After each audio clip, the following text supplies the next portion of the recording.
think it all has to do with pride. It's the Happy Families podcast, the podcast for the time-poor parent who just wants answers now. Hello, my name's Dr. Justin Coulson, the author of 6 books about raising happy families. I'm here with my wife and mother of our 6 daughters, my co-host, my podcast partner, and pretty much, in fact, without question, my all-time favourite person in the whole wide world, Mrs. Happy Families, Kylie. Hello. Hello. You're my favourite person too. Oh, should we just do a whole podcast about how much we like? No. Let's not do that. People do not want to hear that. What's going on? Well, I have a confession. Yeah. I like your confessions. They help me to feel like I'm not actually the most... I'm flawed. I make mistakes even as a parenting expert. I still get it wrong. So I'm guessing this is a parenting confession. You want me to take one for the team today, please clearly. Do. Yep, bring it on. What did you do? Well, yesterday didn't go so well. You went off for a bike ride, which you do a few mornings a week, and then at the last minute remembered that our car had been left at the mechanics over the weekend because we couldn't pick it up. Sure. And decided that you would ride a little bit further to actually help the team and pick the car up instead of me having to do. I'm supposed to be home before 7 o'clock to make sure I'm there for the morning routine, but by riding an extra 20 Ks, it's good for my legs, which I really, want to make sure my legs and lungs are being looked after. But it's also, I figured you don't want to be getting in the car with a sweaty man in Lycra to drive me to get our other car and come back at the time when we're supposed to be getting the kids ready. So it made sense, right? You look after the kids, I'll go for the extra bike ride, everybody wins. Yeah, and it should have been fine. We'd had a great night the night before. I knew where their school shoes were. I knew where their socks were. Their uniforms were ironed. Everything was pristine and ready to go. Because we've talked about this, right? I mean, this is what our podcast is. The podcast is helping us be better parents. Our morning begins the night before. We're making sure that everyone knows the routine. I mean, we've been doing a really good job of this. We really have. But yesterday just didn't come together. And it all started literally because one of our children was a little bit weary as they got out of bed, and an attempt to help her move through the process a bit quicker, Lily stepped in and tried to give some direction and guidance, and Emily just didn't like being told what to do. Yeah, so this is pretty standard, right? You've got a tired child she's got a helpful big sister who's got a heart of gold, who's saying, I want to help, and you're having a hard time, so let me do this stuff for you. But the 6-year-old becomes obstinate and obnoxious, and when I called to say, here's my plan, she was screaming into the phone, and I thought, I don't know if this is a good plan or not. But you told me to keep going, which I appreciated. I figured, okay, Kylie's got this. And at that point, I'd actually separated the two, and Emily was very upset, but we, kind of spent some time together, and she calmed down very quickly. So at that time, you got this? I did. Right. I got this. I got this. Okay. But unfortunately, what happened from there was that Miss 13 was in her room, and she'd kind of caught the emotion of what had been going on next door. Yeah, because emotions are contagious. And so she, as she came out of her room, she kind of picked up where they left off, and it just blew out of proportion within minutes. And so I came in, and unfortunately this time was not so good. I kind of turned into a bit of a pufferfish parent, and it just escalated in seconds, and it was a bit messy. Yeah, so probably worth just jumping in and highlighting pufferfish parenting is something that I write about in What Your Child Needs From You, my first book. And pufferfish, when they get threatened, they blow themselves up as big as they can, and they annihilate the threat. They frighten whatever it is that's come near them away.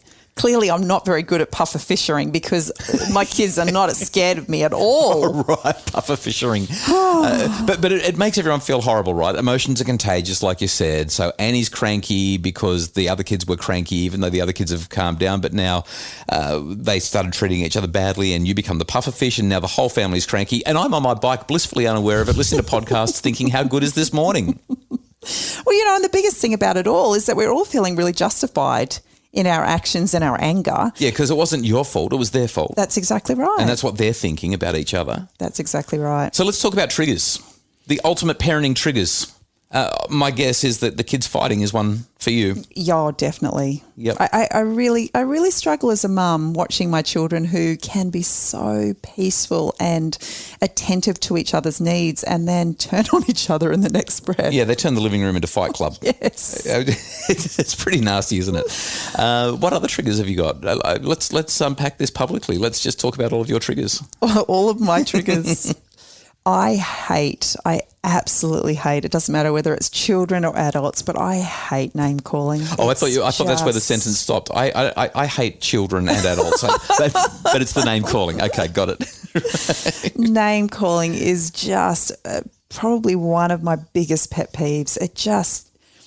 It's so damaging and it hurts me even when it's not said to me. Especially when it's the kids talking to each other. Well, like, we love you kids, and all of a sudden you're being so mean and nasty with each other. Anything else that really sets you off? Oh, if I'm tired, if I'm hungry, if I feel isolated or unsupported because somebody's on a bike ride, mentioning any names. Oh gosh! Oh my goodness, that's harsh. Let's take a quick break, and when we come back, we'll talk about what the science says about triggers and how we can actually control them. And then maybe we can find out whether or not you rescued the morning. Are screens creating tension at home? Tweens, Teens and Screens is a webinar to guide families to healthy, safe super screen solutions. Buy it today at happyfamilies.com.au/shop. It's the Happy Families Podcast, the podcast for the time-poor parent who just wants answers now. We decided that we would ask a few parents what their biggest triggers are when it came to the kids. Name calling, fighting, everything that goes to that. When they say that it wasn't me when it was them. I find it frustrating when my children don't do what they're being told to do straight away. Stay up late to watch TV later than they're supposed to. Having different ages and stages and having different rules makes it a bit tricky. When they wake up during the night and they don't give me a full night's sleep, and then they are arguing the next day.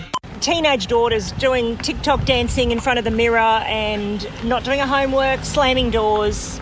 The usual 14-year-old girl things. They answer back a lot and don't do what they're told. So this is a normal part of being a human, right? You know about my H.A.L.T.S acronym? I do. So imagine you're in Germany. You're a German. What, you're looking at me strangely. You can imagine being in Germany because you've been. I have. Yeah. You're laughing now because I haven't been to Germany. You haven't. So I'm trying to figure out you're imagining this. Yeah, I'm imagining I'm in Germany and I'm trying to go through a traffic light and the German policeman stops me. So he halts me, H.A.L.T.S.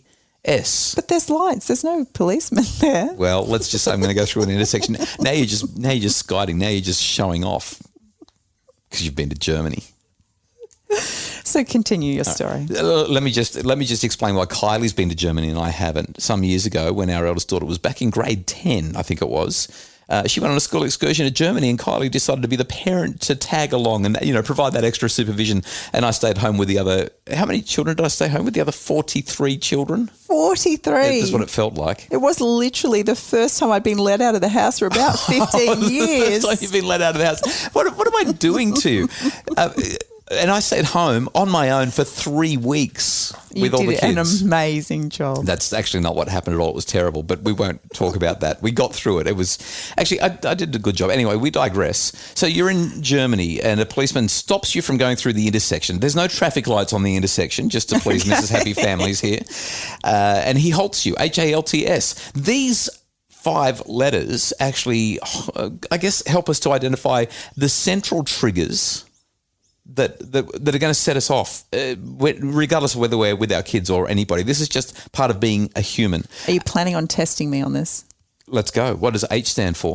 Hungry? Okay, which is me 90% of the time. Yes, it is. No wonder I'm always such a crank. We have hangry really bad in this house. Well, the A stands for angry. And now it's really important to highlight that A, angry, you don't just get angry. Normally, when you're angry, it's for a couple of reasons. Like, anger is a secondary emotion. So normally if you're profoundly sad, now this is quite deep for a moment. If you're very, very, very sad, quite often the only way that you can deal with that sadness, or an unhealthy way that people deal with profound sadness, is to be angry. If you're feeling frightened, you'll often get angry. And we see that with parents when, the children do something that scares them. Oh, they run near the road and the parents are like, what are you doing? It's just the anger that comes out because of the fear. Or maybe you've got a teenager who's doing things that you are not okay with and you get really angry, but what you're really saying is, I'm just so worried about you. I'm seeing you make these decisions. I'm scared. And we get angry as well when we're feeling like things are a bit out of control, like we don't have the capacity to rein it all in. Or we're being called names and we just feel hurt. Yeah. So hurt can lead to anger. So that's H and A, hunger and anger. Then we've got L for loneliness. You got it. And you can be lonely whether you're sitting beside somebody or whether you're completely isolated. Like if you're not feeling connected, seen, heard, valued, then you will probably feel lonely. And that's a big trigger for lashing out. That's huge. It's a big trigger. What are we up to? T? Is that tired? And if you're a parent, that's you 24/7. All the time. and then S is for? Oh, is it stress? Yeah, stressed, yeah. But we could add another S as well. We could say that the German policeman has a stutter. He halts you, and that's for sickness. So these are all triggers that will set us off.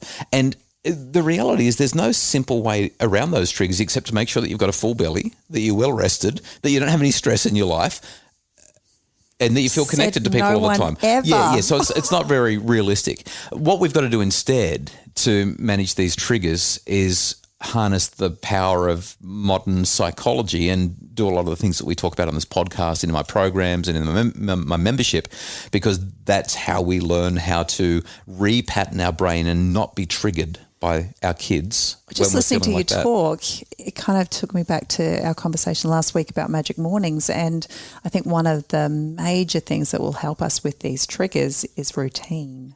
Yeah. So when you've got a good routine, you're more likely to get enough sleep, so you're not going to be tired. You're probably going to be eating well because you've got a good routine, and you're going to have a good, solid sense of what's supposed to happen next and just move through the flow so your stress levels are low. That's right. So this is how we do it. And obviously this morning the routine went out the window.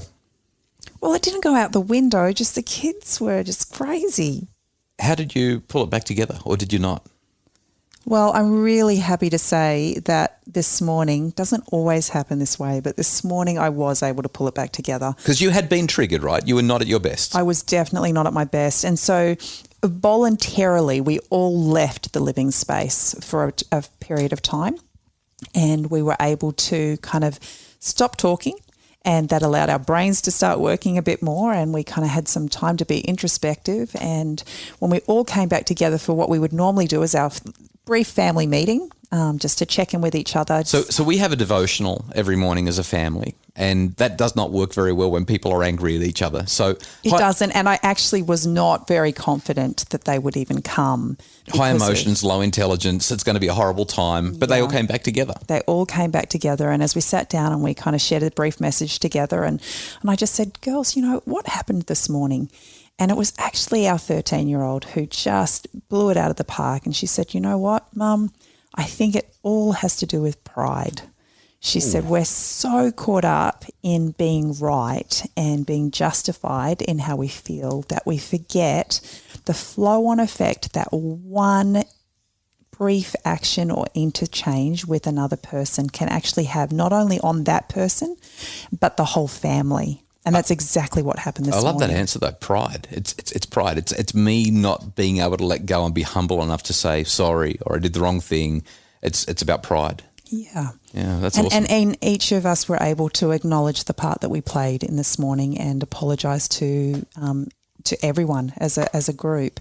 And it felt really, really really good to be able to recalibrate together and just acknowledge that, you know what, this morning didn't go so well. But the highlight, there was a really big highlight for me. And it was our little 10-year-old, Lily. She handed me a note a few minutes before we walked out the door. Can I read it to you? I think that it's really beautiful. She said, Mum, I'm really sorry for what I did today. I guess I'm just really tired. I haven't been able to get much sleep. That's why I've been waking up so early. I'm extremely sorry. You don't know even how sorry I really am for what I did. It's not my place, and I never should have been so rude to you. I know better, and I will try to do my best every day. This afternoon, if you are okay with it, I would like to treat you to an all-new exclusive massage. Yours truly, Lily. Now, that little comment there about the massage goes back to Mother's Day. The girls gave me my very first day spa experience, and since then they've been very excited about shouting me again to this spa experience. So I'm very excited about this afternoon. That's really nice. So the take-home message, everybody's going to be triggered. It's part of the human experience. We're going to be hungry, angry, lonely, tired and stressed, and therefore people are going to come into our world that are going to be challenging to deal with. I think the other take-home message is probably that I should ride my bike more and leave you to practice those mornings. Really? What do you reckon? That's what you got out of this morning? Maybe not. I don't know if that was a good idea or not. You know what? We just really appreciate you listening to this podcast. We hope that you're getting loads out of it. Like Jess, who left us a 5-star review on Apple Podcasts. Your podcasts have provided a lot of good tips and perspective on parenting, and I agree with a lot of the other reviews. You are the light at the end of the tunnel when I most needed help. Wow. Thank you, thank you, thank you. And thank you, Jess. That's awesome. Yeah, that's a great review. You know, these podcast reviews are coming through every day, and we would love for you to join the crowd by leaving one. What happens when you leave a review is that other people find the podcast, and then they can make their families happy. So it only takes a couple of minutes, and we would be so grateful if you would jump online, go to wherever you get your podcasts, but most specifically Apple Podcasts, and leave a review and a rating. 5-star ratings are always appreciated. We love those. Thank you so much, Jess, for leaving that. The Happy Families podcast is produced by Justin Roulon, and our executive producer is Craig Bruce. Thank you, both of you, for making us sound... Well, I was going to say sound great, but that might sound like I've got a big head. But thank you for making us sound how we sound and helping us to be better. For more information about how we can help your family to flourish, especially if you'd like to have ongoing monthly support via our amazing Happy Families memberships, please visit happyfamilies.com.au or visit us on social media. We've got an Instagram page, or you can find us on Facebook at Dr. Justin Coulson's Happy Families.